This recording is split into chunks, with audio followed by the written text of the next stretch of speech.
Well, hello and welcome to SoCal Prep Report. My name is Randy Rosenblum, along with SB Live senior reporter Tarek Fatal. It's about the championships. We just saw the Southern Section championships in football. We just saw the city finals. Our guests tonight are from Fairfax. Juan Solorio, their head coach in his fifth year. In fact, they got a chance next week to win a state title. His quarterback is with us as well, Ivan Levant. We'll have them on momentarily. Championships, modern day, Birmingham, all these powerful teams are winners. But Tarek, let's start in the city section where Birmingham has won a fourth consecutive championship. You know, it's hard to see that not unfold throughout this year. You know, I think we tried to give coverage to the Carsons, the Gardinas, right? And we're talking them up, and they've got this player, and oh, this coach has this scheme, and at the end of the day, it really just didn't matter. Garfield again falters to the Patriots, and congratulations to Jim Rose, his fourth straight Open Division title. Yeah, it was 49-7 this time. It was one-sided from the get-go. A long touchdown pass early in the game really set the tone. Tisdale getting the ball to Harris, and that triggered this 49-7 decision for the Patriots. And for Jim Rose, he won the flag football championship with his daughter. And here's that long pass to Harris. Tisdale doesn't throw interceptions at all. He didn't throw an interception this year. You know, listen, Peyton Waters is the big player for the Patriots. However, they return Ronell Hewitt, who's only a sophomore running back, and you could argue he was their best player all year on both sides of the ball. So, you know, the scary thing is anyone going to beat Birmingham in the foreseeable future? And I think, you know, I always butcher the number. How many straight city games have they now won, Randy, in the last X amount of years? They're up to 42, which ties the record by Wilson in the 70s. 42 consecutive victories against city opponents. Here's a touchdown finally for the Garfield Bulldogs. And again, this snapped their 11-game winning streak. And it's the way it was done. I mean, Birmingham, the execution, the power offensively, getting the ball in the end zone. They're just too good. And what's going to happen is as they get used to playing in this game, you also develop an expectation to play in that game. So every time there's a challenger, it's new territory for that challenger. Finally making a city title, championship, and so on and so forth, where for Birmingham, it's business as usual. So not only is there discrepancy in quality and team, but mentally, because you're thinking, man, we got to knock off the big dog. That gives an advantage to the Patriots. Yeah, Fowles is a good young running back, had some touchdown runs in this game. You know, they're just a very talented team. Hall's another one, the backup quarterback. Both those last two are transfers from El Camino Real that really helped Birmingham this year. All right, let's move ahead and talk about D1 in the LA City section. High-scoring affair. Banning able to get by Crenshaw 35-28. Andrew DeVoe, late interception, preserved the win. Yeah, I think I did predict Banning to win this game last week, and I think that's just because physically in those games, when things get tight, you just want to be able to control the line. Crenshaw really good with their athletes and out in space, but I just believe that Banning had a little more foundation to their game up front, and you could see that it paid out for them. Yeah, Banning was the number one seed in the division, so no surprise that they won it. And believe it or not, Banning's won 13 city championships. In Division 2, our guests are going to enjoy these highlights. Fairfax in overtime, getting by Chatsworth 20-14. Really a terrific football game. And it's defense at points that were very good, but not here. Here's a long run by Gomez of Chatsworth. Fairfax had a very good defensive plan, but Benji Gomez with the long run there. Yeah, and that was impressive. Listen, Chatsworth's best player for all year long has been Isaiah Rameau. He goes out with an injury, so Gomez picks up the slack. Of course, Ivan Levant there with a touchdown pass. Yeah, and that was really huge. And again, Fairfax's offense really built on big plays. This is an interesting game. It's played at LA Valley College. Here's a pick, much needed for Fairfax. The Lions get the interception, sets up field position. Yeah, I think, listen, at these finals, you don't know what to expect. You don't know what to do. And you come out and you're just thinking, okay, how are we going to find out? There's moments where you find out who you are, and sometimes you don't want to have those moments in the final. But listen, it doesn't matter because you want to get the victory. And turnovers were really costly to Chatsworth late. They put the game on the line with their running backs, and Gomez unfortunately coughed it up. This is late in the game where Fairfax's lack of execution. Ivan took the sack there. This is the last play, and it ended up in the sack and the return, which sent it into overtime. And then we had the play of the year, really. After the fumble recovery, we're going to get the play of the year, Levant to Joseph. Yeah, and I think we'll talk to Ivan, but here's the play. Go ahead, Randy. Yeah, it's a 32-yard play, and it was high-pointed beautifully, and Joseph made the catch. Good defense by Chatsworth, really, and just a better play. Execution, quarterback to receiver. A lot of touchdown throws this year, but maybe none more important than that one right there. Can't wait to talk to him. And we'll talk to him after we discuss the D3 game briefly. How about Jordan? David Sandy, 246 yards rushing and 4 touchdowns, and he propels them to a big win over Washington Prep. Sometimes, you know what they say, if it ain't broke, don't fix it. And if you got someone that can handle their business, you keep giving it to them, they can't stop it. So that's how you ride it into a championship. Let's handle some business on our own. Let's talk to our guest. Juan Solorio in his 5th season as outstanding quarterback. Ivan the Terrible. Shouldn't be Ivan the Terrible. It's Ivan the Magnificent Levant. Gentlemen, welcome to the program. Coach, good to see you again. Hey, thank you for having us. Coach, I know you have some positive thoughts about your staff that you want to show your sentiments and how you feel about those guys who helped you win a city title. Absolutely, Randy. I couldn't go without name dropping these guys. They did a phenomenal job, and a couple other guys who supported our program throughout the year. I always said if I ever got any kind of notoriety, if our program got any kind of notoriety, I just had to thank these guys. So I wanted to start with Sean Richmond, our associate head coach, Daniel Schwartz, our assistant head coach, Desmond Haar, offensive coordinator, Brandon Bryson, our running back head coach, Kevin Keller, our offensive analyst, Cody Braun, our defensive back coach, Leo Davis, our line coach, and Irvin Booker, alumni that really helped us out a lot this season, our athletic director and future Hall of Fame coach, Shane Cox, our principal, Mr. Choi, and our assistant principal, Ron Lenhart, who were very supported throughout the year. None of this would have happened without their support and their help. So thank you, Randy, for allowing me to name drop these guys. I'm very grateful for their support and help throughout the year. All right, let's go to Ivan. I got to ask you about that play. When you threw the football, and it had to be one of your great throws of your career in the overtime to Joseph, did you feel like it was going to be a touchdown when you let it go? Absolutely. Darvin's a very talented receiver. I'd say we have one of the most talented receiving corps in the city section. And between our guy and their guy, I definitely trusted ours. So, Ivan, my question for you is more so about getting back in the season. At what point was it a victory, a play, a practice, a week? Maybe it was during the bye week. Maybe you had a day off and you thought, you know what, this team has the recipe to win a city title. When did you realize a city title was achievable for this Fairfax team? I think it was, dating very early back. Me and my guys were getting off-season workouts every weekend at the beach, bright and early. I'd say during the season, it would definitely have to be this one practice during championship week. We stayed really late on a Tuesday.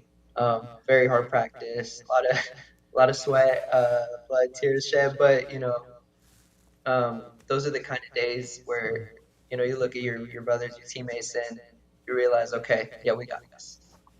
Now, Juan Solorio was an offensive lineman. He played on a city championship team at Fairfax. Has been part of 4 title teams now, coaching and playing. But yet, you throw the football 80% of the time. You would think a lineman would want to run it. That's their mentality. Why is Juan Solorio's football team throwing the football 80% of the time? Because it's so much fun to watch. Okay, I like that. We're close to Hollywood, and we like to present a show, and it's entertaining. And we got the guys. Well, more importantly, it's finding what your team does well. if we had 10 linemen and 4 running backs, we would run the ball every down. But this year, we happen to have a very talented quarterback in Ivan and very talented receiving core. So it would be dumb of us to not go and try to throw the ball every down. Coach, you are one rare team in that you do not have to play in a regional bowl game. When the matchups got announced, it's like Fairfax, bye. Like, oh, that's an easy opponent. So you go straight to a state championship opportunity. Can you talk about what the approach is during this week off?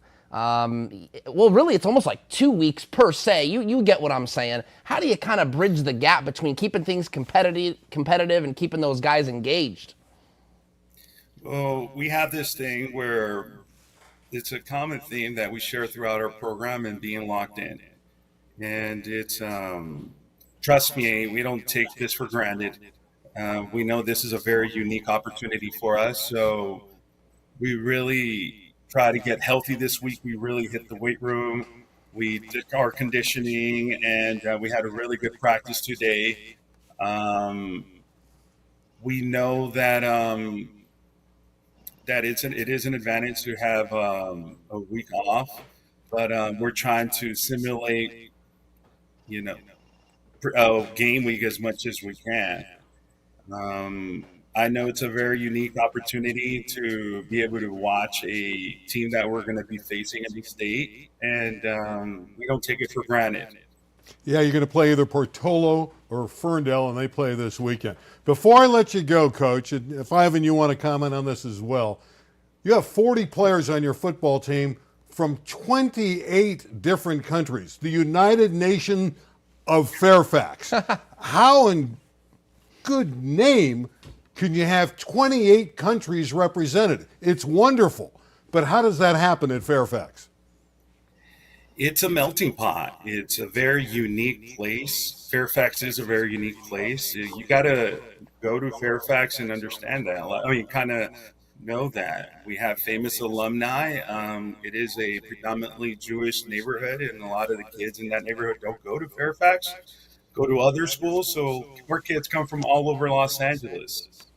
It's an honor and privilege to be the head coach of such a diverse student body. And there are the flags representing the 28 countries, yeah. Yeah, this is a theme we had this year, one of our home games, which was Multicultural Day, and we had 28 different flags represented. Awesome. And it's a really unique situation and privilege to be a part of. Ivan, you're from the United States, right? I am. We have Jewish background as well as my mom's Russian Ukrainian. This is my first language is Russian. I have my Ukraine flag at that game. It was really cool to be able to represent my people, and being part of such a diverse team is incredible as well. Getting to hear everybody's backgrounds, it's special. You guys are awesome. Congratulations on the LA City Championship. Best of luck in the state final. You're there. You're the one team from the city section we know that's definitely going to a city and then the state championship. Congratulations on a great year, gentlemen. Thank you. Thank you so much. Thank you, and thank you for having us again. Our pleasure. It's a great story. They get the bye. They were 2-3 in their league.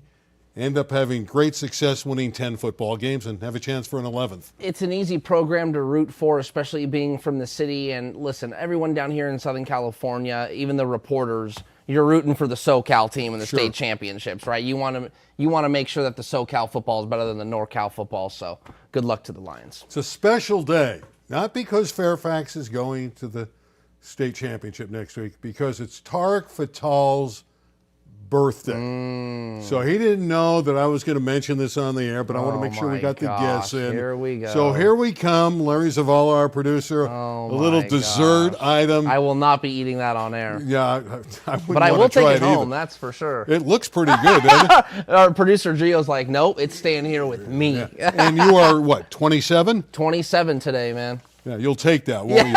Yeah. No, 34.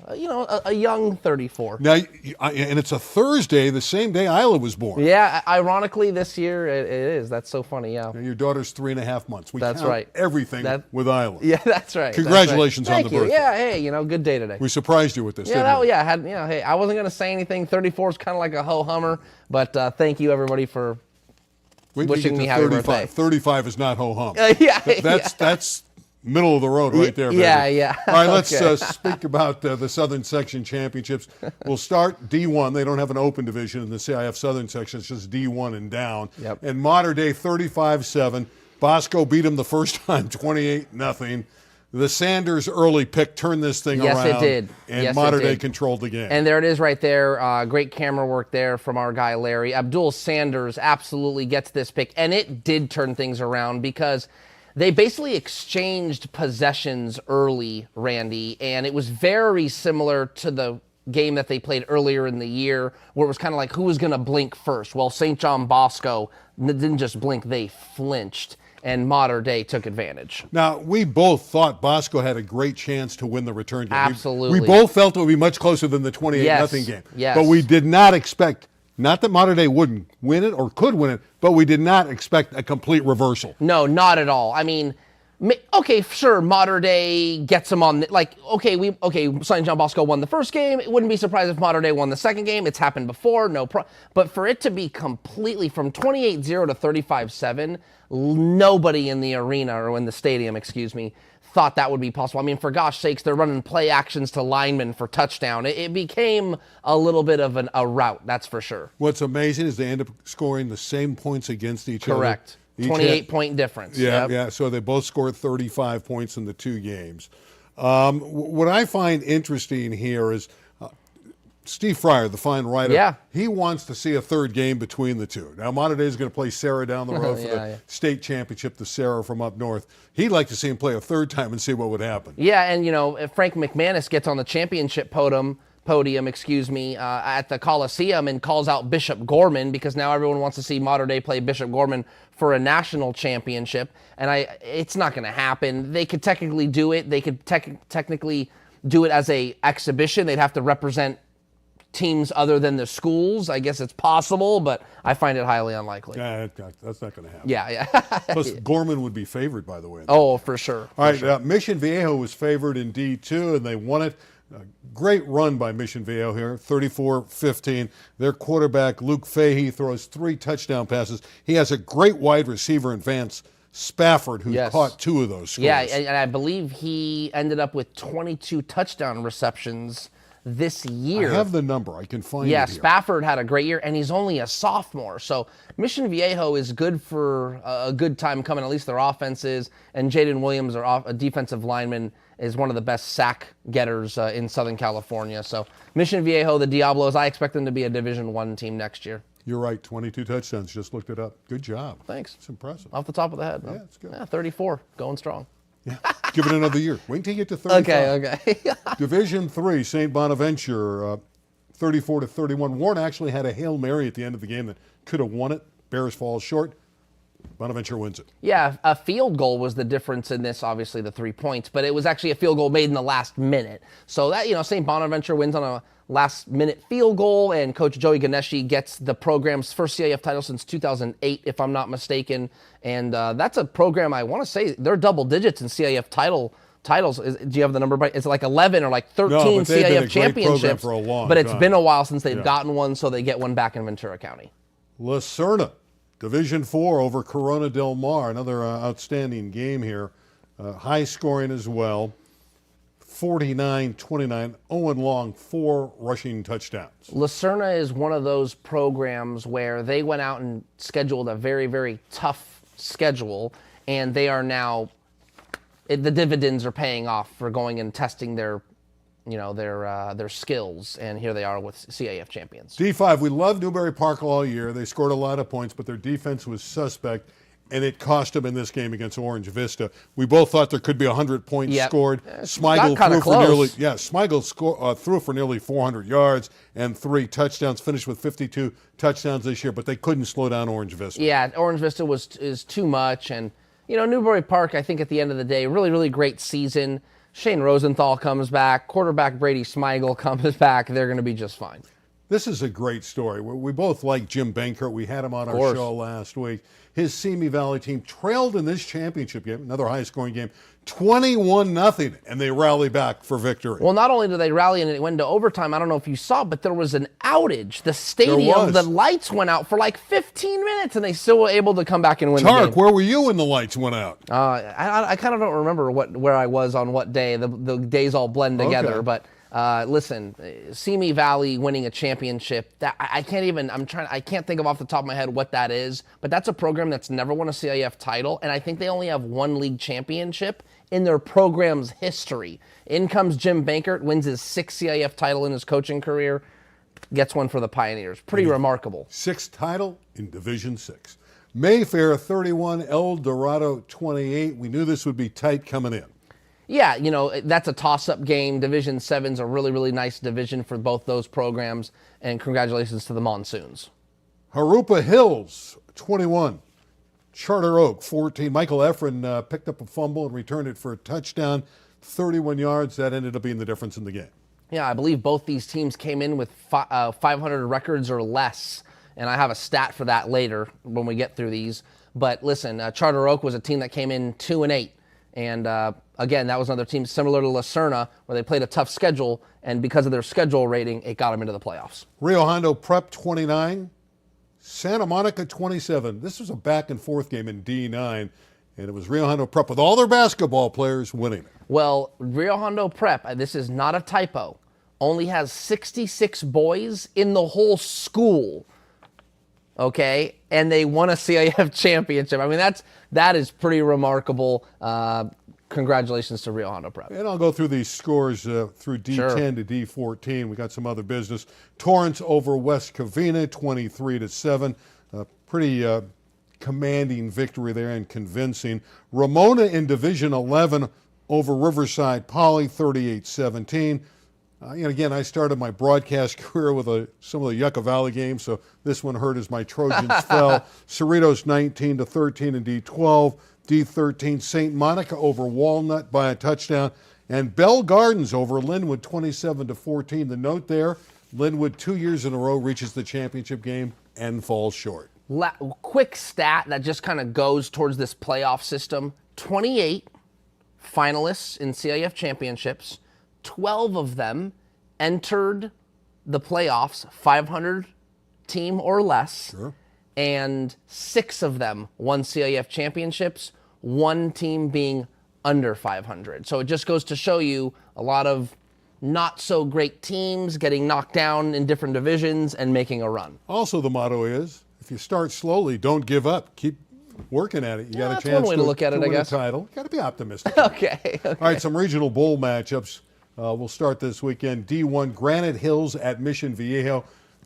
This Granite Hills team from San Diego is big, strong, physical, and I'm not sure they're not the favorite here. Yeah, it's gonna be a really good game, and I think listen. Listen, I know Mission Viejo is relatively close to San Diego, Granite Hills, so it's not going to be like this crazy travel game. It'll be, I wouldn't call it a neighborhood game, but it'll be a fun game with a good crowd. D1A, here's St. Bonaventure with that great tradition, playing St. Augustine. This is not going to be easy again. Another strong team from the San Diego area, 11-3, 10-4.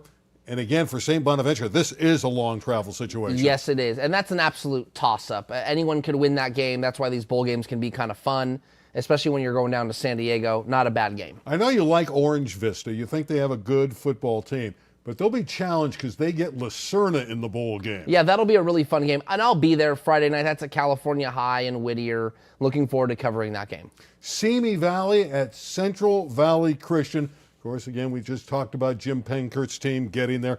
A lot of losses, 5 losses, but he's brought his team, a young team, down the stretch, and they've finished strong, and they'll get challenged, obviously, in this game as they have to go to Visalia. Yeah, not an easy drive. I want to say it's at least 3 or 4 hours away, so, road trip, get out there early, get the legs loose, and play a football game. All right, then there's Birmingham at Del Norte.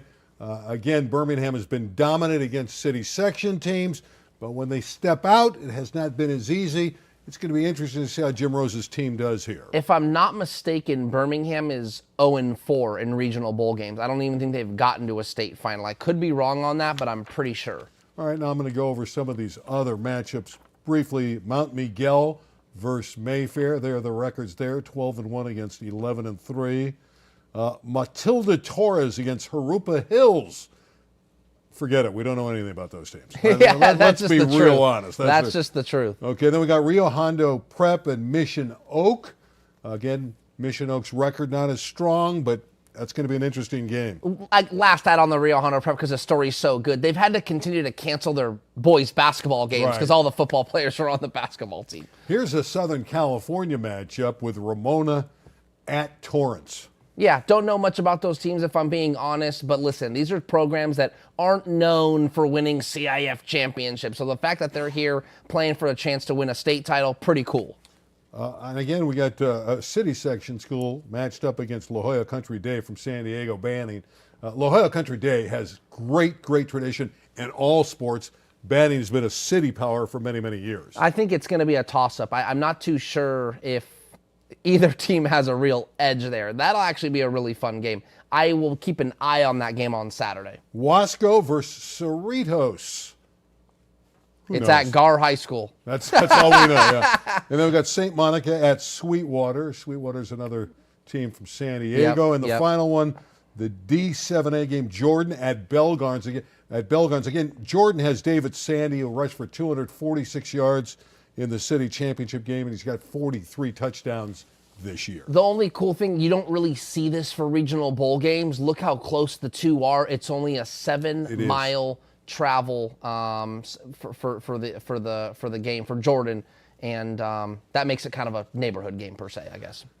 Quick thought on some basketball before we say goodnight. Crespi off to a 7-0 record in Encino under Derek Fisher. Yeah, I think it's actually really impressive. A lot of people thought, okay, Derek Fisher doesn't know what he's getting himself into. There could be a learning curve here. You're thinking, oh, he's coaching the pros. But when you come down to high school, it's not so much about the prowess, your basketball prowess. It's understanding that these guys are 16, 17 years old, and they deal with homework and girlfriends and prom, and it's hard to get them to focus on basketball because they're teenagers. So 7-0 starts really impressive. They won the Providence tournament. Joe Sterling and Peyton White are playing really, really well. Yeah, and Sterling had 30 the other night when they won their 7th straight game.